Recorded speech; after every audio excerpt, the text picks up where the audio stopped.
I've tried to, there's a lot of slides in here about me because I'm a bike racer and of course it's all about me, but I did try to talk more about it. But the reason that that's important is that my career in cycling was a career in cycling in Northern California that was the dream of many people who got started cycling in the 60s and 70s. And I just happened to fulfill it to some extent more, to a great extent, with a lot of the support of the bicycle racing scene in Northern California. So we'll talk a little bit about the history in California and what part of California is that? Yeah. So the point is, this was the dream. This was the dream when I was a kid, and I started. I finished high school in the 70s, early 70s, and it was very unusual for kids to be interested in bicycle races. All right. So there was a very small community. But it was a great way to get out of the house. It was a great way to experience something new. It was a great way to do something different. And these were images of what we dreamed of. We would get these bicycle magazines and we would see these pictures. We see Kopi and Bartoli, and over here we've got Anquetil and what's his name? We've got second a lot. Dave Bowl. Poo-poo. And the images that we saw in the local magazines that would come in months later were very inspiring for not only myself, but a lot of people in Northern California. Tom Ritchie and Jim Jennis, who started Giro, and a lot of people who started this renaissance in cycling. It wasn't just limited to racing. It was also bicycle components, bicycle parts, bicycles themselves. This was a nascent area of custom frame building, which is kind of down now, but there's still quite a bit of it going on. And it was a really fascinating time. Here's guys like Gimondi and Merckx, Glemick. This is Alfredo Binda. This is Kramer, who was an American champion back post 1900. A little bit of that history was starting to make it through, but we didn't know much about the history of USA cycling at the time. This guy Van Imp. These were the guys that we looked up. That we're sitting there as teenagers and thinking, oh my God, and hearing all these stories, and if only, and of course it was impossible. Nobody could. But I was an idiot, and I decided it wasn't impossible. And I had a lot of discouragement, and there's nothing to make me want to do something more than to discourage me to do something. And I probably had that gene stronger than anybody else, which is why I was successful at what I was doing.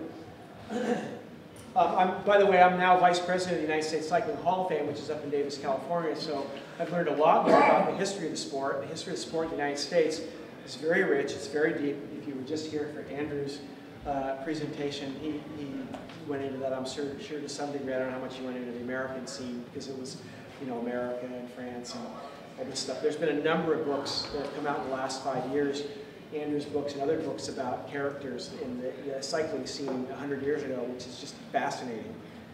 For me, I love history and I love cycling, so it's a great combination. So we had our local legends, a USA national team, guys like Bob Tetzlaff, who were at the time I started racing, who started to coach people. But he was a legend in Northern California. And as a 17 to 18-year-old kid, I had absolutely no respect for Bob Tetzlaff at all. And his career was over. He really wasn't racing anymore at that time. I didn't really care. And it's only been in the years that have come by now, as you start to do the research and look into it, that you realize how much respect you have for a guy like Bob Tetzlaff, who also taught a lot of high school kids for many, many years. He had good people. And then we had our bikes. We had these amazing bikes. The Schwinn Paramount, the chrome Schwinn Paramount. What kid my age wouldn't just take that over a girlfriend any day? Can't rear derailleur. That right there. That was that, and I still have a garage full of this crap, and I love it. And by the way, it still works. It works great. And this was our Playboy right here when I was a kid. When I was in high school, I'd rather look at pictures of this stuff and talk about this stuff than anything. And there were a lot of other kids around the Bay Area, a few dozen of them, including guys like Tom Ritchie and other people my age, who were getting involved in cycling. And there were 4 or 5 bike shops around the Bay Area that on the weekends, if we weren't doing bike races, we'd be over at Sugden and Lynch bike shops or Peter Rich's Velosport. Terry Shaw had a little shop, and we'd go and look at stuff and go, maybe I could buy one cog you know, that was our dream. And so that dream sort of, for me anyway, came to pass. Here you've got a picture. You've got guys like Tom Ritchie here and myself. This is racing on the coast of California back in the early 70s. The racing was hard. The bikes were made of steel. These guys were tough, and there was a lot of good racing in Northern California. I think Northern California bred some of the best, toughest bike racers in the United States because we didn't care about what happened in New Jersey. The United States cycling at the time was controlled by a group of people out of the New York, New Jersey area, and a group of people out of Detroit. So California evolved its own breed of riders, its own breed of races, and the races were hard, the races were tough, and the prizes were wonderful. Yeah, anybody? Yeah, not. And today I rode my bike from Livermore over here over Mount Hamilton, and then I've had 3 beers, so I'm really in a good mood. And I won Mount Hamilton in 1974. It was the first bike race I ever won. That record, Mount Hamilton stood for well over 10 years, as far as I know. And I don't think I won a pair of tires for that race. I mean, and I still haven't gotten the... Did you get a pair of toe straps? Yeah, I mean, you know. What's the name of that race? Mount Hamilton Road Race. It still goes on. And, yeah, it's coming up. It's nice and hot out there. So we had our own breed of races, our own breed of racers. We didn't care about the money. We were out there to beat each other up and have fun. This is a race in Golden Gate Park. That's me there, and I just pulled some of this stuff off the internet. Fred Carnahan's really posting this stuff. And I think that's Greg LeMond in the back trying to catch me. I spent a lot of time schooling Greg. He had way more talent than I did, but he had to learn. So yeah, we did, you know, these races. You can see the spectators were just fantastic. We went right along with the prizes, but we didn't care. You know, you go race back east. So then in '75, I rode the Pan American Trials. Peter Rich from Velosport took a whole bunch of us back east. I qualified for the Pan Ams, and then this is '76. This is in the Olympic Trials. And the great thing about this is you'll notice the water bottle cage in the front there. Is we came out from California, and this is Mike Neal over here, another Californian, Mark Pringle from Seattle, John Howard over here, some other people. And we'd get out there, and we'd have nobody to support us. We'd do 100-mile races, and we just basically have to take everything we had. I can remember doing this race, and I can remember the Stetina brothers were there, and their dad was always feeding them a bottle every lap. So Mark Pringle and I made it our job to steal the bottles from them, just to irritate them more than anything. But we didn't have, you know, we'd start out, we'd do a 100-mile race with 3 bottles, and that was it. That's all we had, you know. And this is in New York, so it's hot. It's humid. That's the famous Campagnola with the bottle on top of it. It was pretty cool. This was the 79 or 75 Pan American team. So you've got a couple of Northern Californians, Mike Neal, Dave Ball, myself. So this was the, you know, California had and continued to make inroads at this level of cycling, but America wasn't doing that well internationally, hadn't done that well internationally, because American cyclists didn't think that, they thought making the team was important, but actually performing internationally was sort of off the table. So it's a very psychological thing. So you either have to be very confident or very confident and stupid, which I was, in order to do well. So then we went and rode the Olympics, and this is the Olympic road race. It poured a little bit. I actually noticed my back wheel was out of alignment because I just looked at that manhole cover, and I didn't crash. This is the break of the day. Collar and Martinelli. Martinelli was later on a team with me. Hard race, a lot of rain, 112 miles, and the finish resulted in me getting 6th place, which was okay. It was all right. Nobody got in the top 60 since 1912, so it was considered kind of a big deal. It stopped raining, but the roads were still wet. To a lot of people in USA cycling, this is considered kind of a watershed moment where Americans finally said, okay, we can place well internationally. We did well, and this was really a culmination. I never raced in Europe, so this was racing with all Europeans. The guy who won the race was the only guy that I didn't know because we had had a six or 7 days of racing before in Canada with all the teams except the Swedish team. So I went into the race with some pretty fair confidence that I could place in the top 20, and said I could place in the top 20, and it was immediately published in the bike magazines, and they called me arrogant and stupid, and I said, if I don't crash, I'm going to place in the top 20, and I got in the top 10. So, what year, George? This is 76. 76. So this was kind of a, like I said, kind of a watershed year, and I caught a lot of shit for it, for saying I could do well and then doing well. The USA cycling scene was dominated by Belarus on the East Coast and competitive cycling on the West Coast, which didn't really dominate much of anything.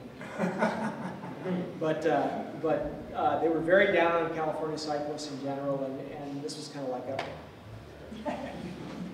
So the next year I said, screw it. So yeah, I got a little coverage. I got in all the bike magazines. That was like, wow, Stars and Stripes, you know, actually competing and doing well in the Olympics. And then we went off. This is from Belarus. Finally, this is 78. It's a couple of years later in the milk race. I actually went off to Italy the following year by myself, and then the next year we sent a U.S. team to ride in Europe for a number of months, and we did very well. I think I wound up 4th in the milk race, which is a big amateur race. I won made a lot of money. The finance, actually, they took 4 riders, a mechanic, a journalist, and a manager, Mike Neal. They sent us to Italy. They paid for our tickets, and they gave us $100. And we were to go there for 3 months and race bicycles. So everything beyond that we had to earn on our own. So it was, I mean, every bottle of wine we won, we traded the hotel we were staying, and so on and so forth, and we did really well. And then the next year, we went to the milk race, and I got 4th there, and so it was kind of, you know, an announcement of things happening. And when we were in Italy in 77, we got to meet this little guy here. His name is Tullio Campanello, and that's his son that runs it now. And that's our team. We actually paid for our own jerseys made of wool. USA team, we all out of the money, the race money that we had, so we had these made up. And because, like I said, the Cycling Federation didn't really want to spend any money sending people around the world. And this is an example of racing in Italy in the spring. So now I'm going to go in a series of pictures here of what it was like to race over there. And, you know, this is just a typical March race, March or April race in Italy. And you'll notice the roads. I don't know what a mountain bike is, but we used to ride on dirt roads a lot on these bikes. So as far as I'm concerned, we've been riding on mountain bikes a long time. That's just a typical, a lot of the climbs in Italy were like that. And some of these pictures I put in here because they're fun pictures. It's not just they're about me, but that was a good picture. This is a series of 4 photographs, and there's 4 photographs. And if you look here, the finish line is right here. And in this race, which was a big race in Italy, a lot of guys like Gimoni and other people won this race, big race. And I had gotten it flat on the descent, and Mike Neal did a 6-second wheel change in the front, and then I caught the Polish guy at the bottom of the hill, and he looks up and he goes, what? So about 4 or 5 kilometers to finish. We came down the finish line, and what you'll notice is that there's 4 pictures, and in each picture, there is about a half a pedal stroke taking place. And this is not because it's about me, it's just one of the best series of photos that I've come across. So here, and actually the other thing you have to watch is this head right here. He's got a yellow shirt on. He's going to pop out. So it's the guy took 4 shots going to that finish line, and so here we are, another half pedal stroke, and we're dead even coming up the line. By the way, I attribute the ability for me to win this race entirely to Hellier Velodrome. And learning how to race on the velodrome. So you didn't learn to bob and weave like that, though. No. Watch the arms, Terry. Right. Watch the arms. Okay, now I'm starting to pull a little bit ahead. I'm watching him. His head is down because you don't look. And I want to see what's going to go on, but I'm starting to pull ahead here, right at the finish line. The guy in yellow is popping out. There's the guy in yellow over there. I don't know why, it just fascinates me. And guess whose arms are fully exposed, and the finish line is over here, and I beat him by that much. Wow. And he's Polish, and Polish guys have never gotten beat by Americans. So yeah, so I hit my bike. Yes, I learned how to do that in the velodrome. And he's looking over, and he's going, no way. Anyway, it's great series of photos, right? And by the way, we got along great with the Polish riders. The Polish riders and Czech riders, we all hated the Russians.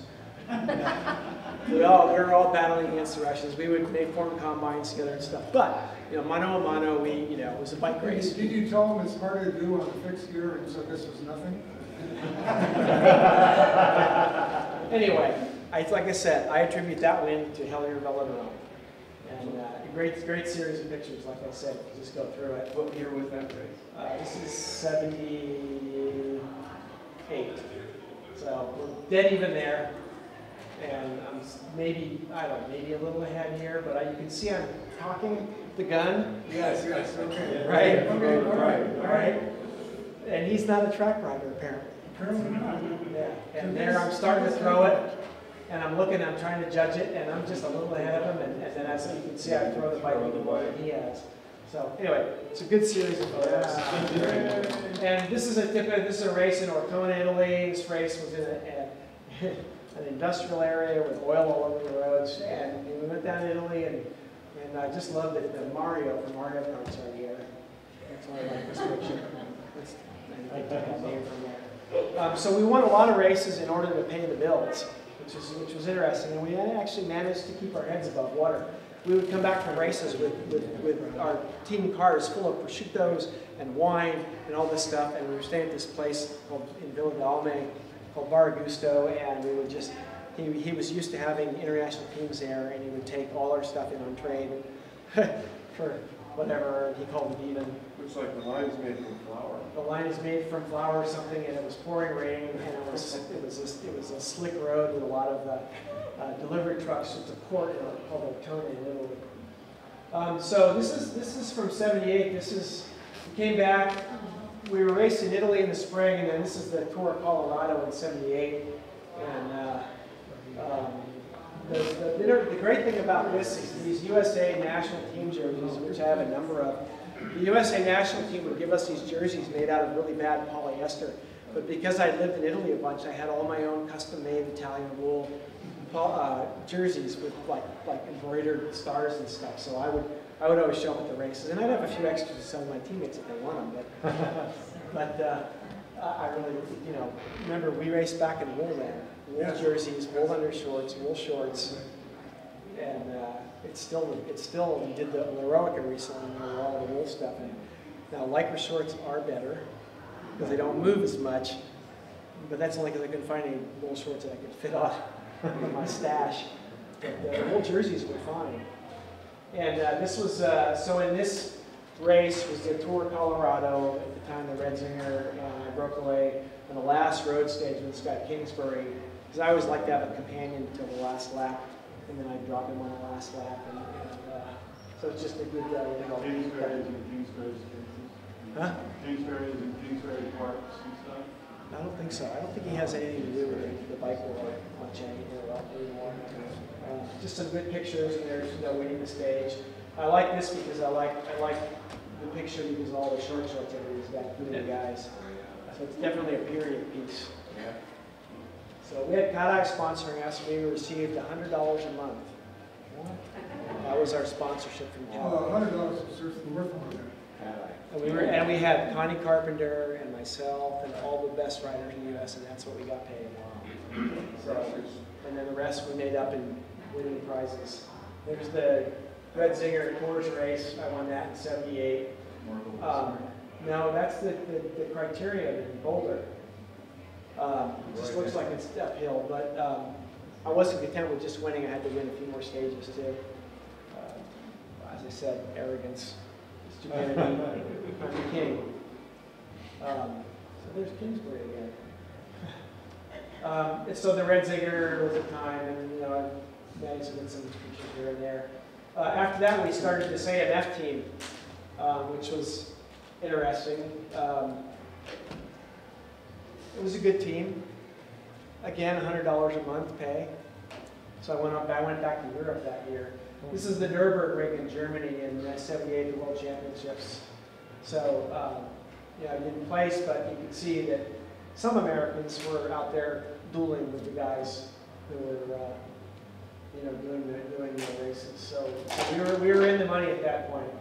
This is the race, Circuit de la Sarthe, which is actually a pro race. And they let the Russian and an American team ride in it that year. It's a 4 or 5 day stage race. And I won the opening stage. Again, the reason I put this in here is that I am totally crediting Hellier Velodrome with this victory. Because I got off the front with a Russian guy, and we were about 4 or 5 kilometers from the finish. And there were 2 corners to come into the finish line. And the Russian guy looks back and he sees a thundering herd of 150 pro bike racers behind him. And he goes, "We're going to get caught." And I said, "It's 5,000 meters to go. I can turn 5,000 meters really fast. This is at the end of a 100-mile race. I can still turn 5,000 meters fast because I know exactly how fast I can go for 5,000 meters, 4,000 meters riding at the velodrome." So he gives up, and I took off 2 corners, and you can't see it, but just behind the picture, there's 150 riders just hauling ass coming in behind me. And this was the first time an American had won a pro bike race in Europe in known history. This is in '78. Even though I was still an amateur, it still counts, and it's still a big race. So, That you? So we in Colorado. In 1981, I brought an Italian team. Back, professional team back to ride the Tour of Colorado. And what happened was, and Jim Morrison happens to be my favorite rock star from my era. The woman who was a journalist got abandoned by the promoter at the top of Vail Pass and had nowhere to go because she showed up a couple of days late. And I'm always one who's pretty good about figuring out how to get publicity. So, you know, I had this Italian team. These guys showed up. None of them spoke English, and I said, "Well, we're going to be there, and there's an extra room. You can stay in, you know, in our condo or whatever for the next few days and follow us." So we wound up with an entire article about us riding in Boulder, Colorado, and all this stuff. And it was all about me and these Italian guys that showed up there, which was great. And so there's a picture. I got my picture in Rolling Stone magazine. As a kid in Europe in '73, I wasn't on the cover, but I got my picture in Rolling Stone with my bike standing there. And the great part about this was I had been, so it's now 1981, I went to Italy in '77 on my own, with no money in my pocket, and I arrived in a town with 500 people where no one spoke English, and I raced a lot, and I did well. Then we went back in '77, and then we went to Europe again in '78, and then I turned pro in '80. So in '81, I bring these Italian guys back to ride. It's a rest race after the Giro. It's only 8 days or whatever in altitude. So we show up, and anybody here been to Boulder, Colorado in the summer? Okay, Boulder, Colorado in the summer has this mall downtown, and it's beautiful, and it's sunny, and there's all kinds of young college students there, female especially. So and by the way, so we get off the plane, we arrive, we go to stay at the dorms at the University of Colorado in Boulder, and there's 5,000 high school cheerleaders staying on campus. 5,000 high school cheerleaders. Everything that these Italian guys had thought about America had come true. But they're just walking around with their jogs on the ground because there's 5,000 California American high school cheerleaders around them, and they can't believe it. So I carried it a little bit further, and of course the cheerleaders left after a day or so. So as we're hanging around Boulder, Colorado, getting ready for the race, I take the guys around, and a couple of them were on the team with me, and there's one guy, Alessandro Pozzi. He goes, "Oh, I want to meet some American girls," and so on. And I had been catching nothing but shit from Italians for years. So I go, "Okay, let me tell you how to meet girls. Here's some pickup lines." So he dutifully writes the pickup lines on his hand. And he starts walking up to these girls, and he goes, "Hello, I like your body. Please take me home." And this woman from Rolling Stone is watching the whole thing. It's all documented. It was great. It was fun. And the fact that it was documented in Rolling Stone was even more fun. So we had fun, and this woman, Marnie, wrote it, and she did it a little tongue-in-cheek. But she did a good story about the race, and it was like 5 or 6 pages long, had a lot of pictures and stuff, and it was a lot of fun. So cycling has gone now, at this point in 1981, from when I started, when it was 1976, I rode the Olympic Games, remember, and nobody had done well. People had gone to Europe, failed miserably, because they went to England and went to Belgium and all this stuff. And it's just miserable there. And the only ones who've been reasonably successful, and people have been doing it for years. Mike Neal, before me, who got me my ride, my first ride in Italy, had gotten on a pro team. He got 10th in the Worlds right after the Olympics. And then he got on the team and he got mired in being a domestique and all this stuff. And things didn't go that well, and he quit before the end of the year because it's really rough. But we're now at a point where we're bringing Europeans for the first time over to race in big races in America. Americans are starting to do well in 1980, 1981. And so there's this, you got to realize from 1976 to 1981 is a very short period of time, considering there had been essentially a drought since pre-World War II in USA cycling. And so, with myself and Lamont and a few other people, we were starting to really break down the doors. And the Europeans were starting to go, oh, we can go do some races in America. American races are actually pretty damn hard, and they're a lot of fun. So that was a pretty good deal. So I turned pro in 1980. We had the boycott for the Olympic Games. So I decided in 78 and 79 I'd hold out, turning pro, and I tried to do well in the Olympics. And then there was, for some reason, I can't remember what was it, that for some reason we had a boycott of the Olympic Games. The Russians or whatever. So I was kind of pissed. So I made a few phone calls and I got a pro contract, and I got on this team here, San Giacomo, which was great, and it was the precursor to this team, Samontana, because I had connections. Bonotto wanted to sell more in America, and so on and so forth. And so I turned pro halfway through the year in 1980. I had to ride a bunch.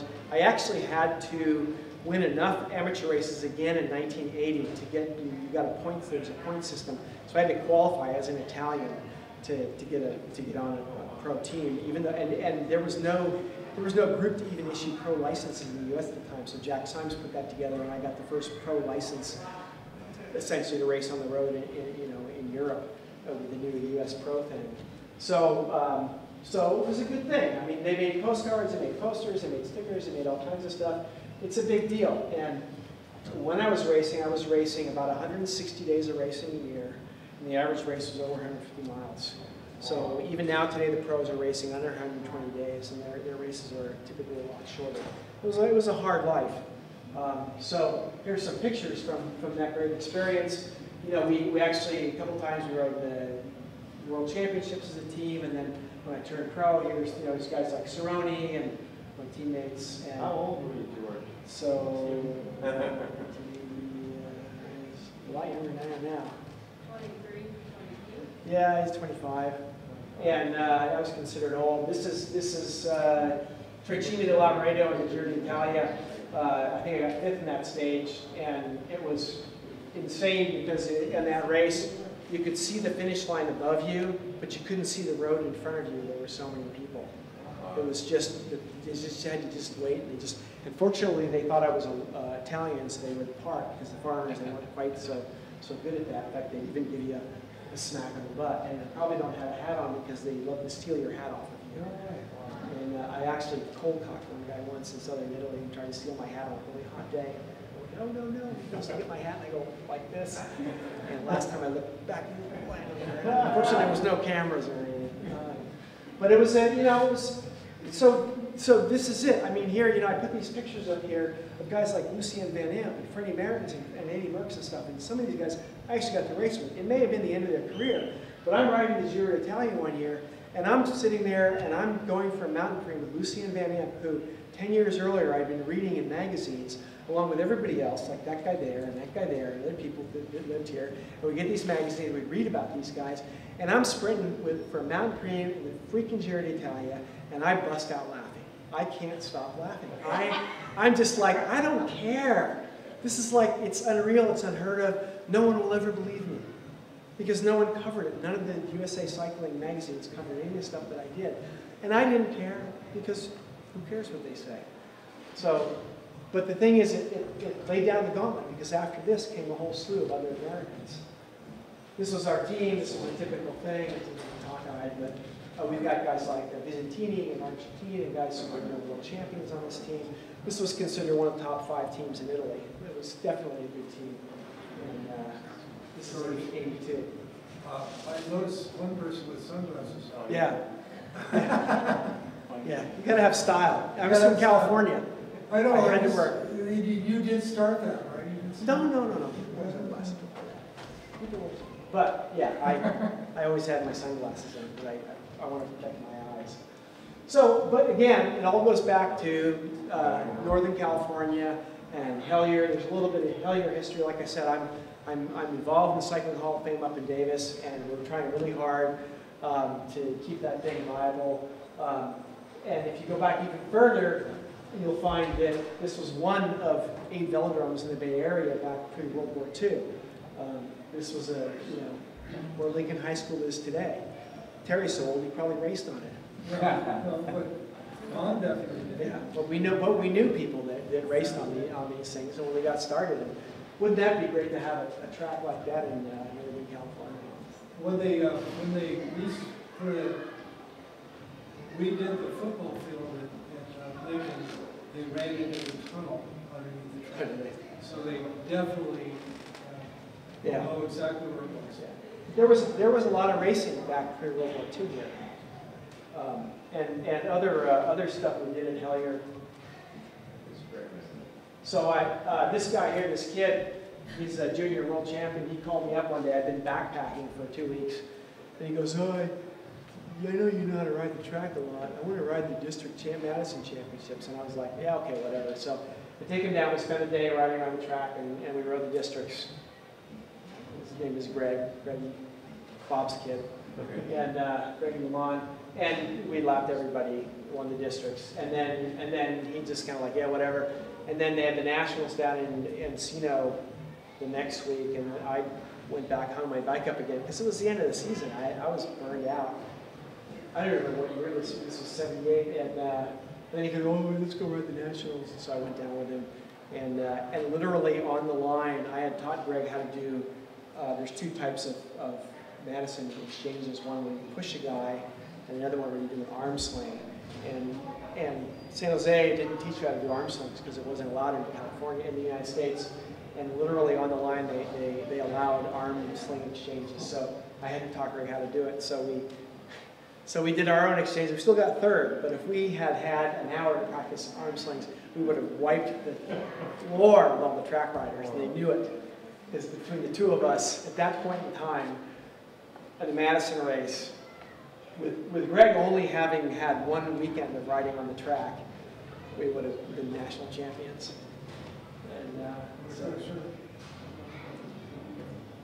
And so if you want to see more cool bikes and more history of cycling, go up to Davis, go up to the Hall of Fame. There's a nice bike. It's an 8-seater, 6-seater. So if you look at the history, if you read these books by Andrew and other people, you'll find that they used to build these big tracks, and before motorcycles came along, they would get 1 and then 2 and then 3-person and 4-person, and Terry and I have done this on a tandem where you lead people out, and then that eventually turned into motor pace racing on these big tracks, very big in Europe. And before that, though, they would ride bikes like this, and that bike is made of wood, which apparently is a new invention in cycling. Carbon composite? And this is a motor pace bike. You'll notice the fork is turned around backwards in order to get up right behind that motorcycle. In 1890 to 1920 or whatever, this was really big in the United States and in Germany and other places, motor pace racing. And these guys would get behind these motors. And the great thing was to get behind the motors, and they were just inventing motorcycles, and the motorcycles would like blow up in the middle of the race. And if you get the Madison Square Garden, and people would get thrown up into the stands, and there's all kinds of great books about this stuff. But a lot of this stuff is up there at the Hall of Fame. You can go look at these bikes and history. And here's just, I'm waiting for them to reinvent a double stay wooden bike. This is one of my favorite pictures. Isn't that one bamboo? I think it is bamboo, yeah. They're doing bamboo bikes, doing wood bikes, but I haven't seen any with double tubes like that. That's But the one I've ever seen. any day now, I'm sure someone will invent it. And here's a beautiful wooden bike. All these bikes are available to look at if you go up to Davis. They have a huge collection of bikes up there. Really cool stuff. Well, for me, most importantly, Major Taylor, who was the guy who invented the bicycle stem, so we could get farther forward. And also the second black professional athlete in the United States after a boxer, but really one of the first who made gobs of money, mostly going American racing. And I think there's a book about him. I love that. Great book. Great book. Everybody should Both have of it them are great books. in their collection. I didn't know he was speaking right before me, so this is just kismet. You know, and it's like isn't that different than the stuff they'll loan you at Hellier to train on. And that's it. So, any questions? How are we doing on How time? do you get your name? Smiling George. So, Nick Ferratzbon, who rode for competitive cycling back in the day, who won a stage in the original Tour of California in 1971, the Bike Bar. He used to have a column called the Bike Bar, and he would give people nicknames. And so he decided to nickname me Smiling George. The more he smiles, the more he hurt. And I'm like, I'm going to go with it because it's not. I mean, some of the nicknames he gave people he didn't want. He gave you a nickname even if you didn't like it. You had Yeah, and it didn't matter. It stuck no matter what. He So. gave you a nickname. But that's the part I never heard, that the more you smile, the more you hurt. Yeah, The more he smiles, the more you hurt. Yeah. That's the part I never heard. So, If you had gone to the 80 Olympics, how would you have done? well, I was on Miroir de Cyclisme. I was considered one of the top 3 in the world. And, but that doesn't mean anything. I mean, you go into a race like that, it's a roll of the dice. And I had I had the course description and maps 6 months before the USA Cycling did.